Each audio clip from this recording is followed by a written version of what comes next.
Bonjour, on vient de terminer une formation sur Jumia Express. Jumia Express, quand vous avez vos marchandises qui sont déposées à Jumia Express, vous allez épargner un temps énorme pour vous occuper de votre propre business.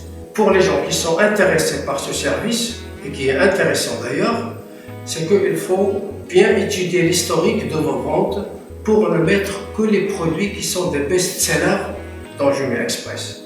Jumia Express, moi je peux vous dire que vous avez au moins 3 fois la chance que vous avez d'habitude. C'est quand vous êtes déjà dans un événement permanent.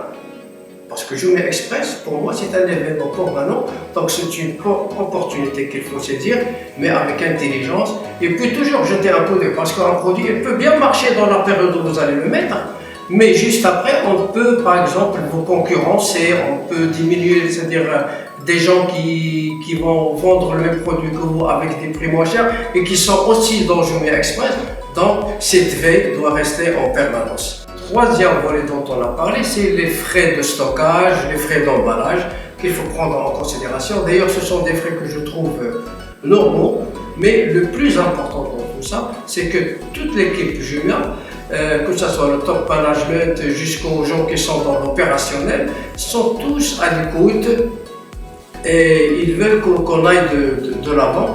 Et c'est ce que j'admire comme authenticité dans cette institution. Mais l'expérience que je partage avec vous, c'est pas une norme, mais c'est une inspiration. Et je pense que l'essentiel a été dit. Et je vous souhaite bonne expérience à tous. Merci.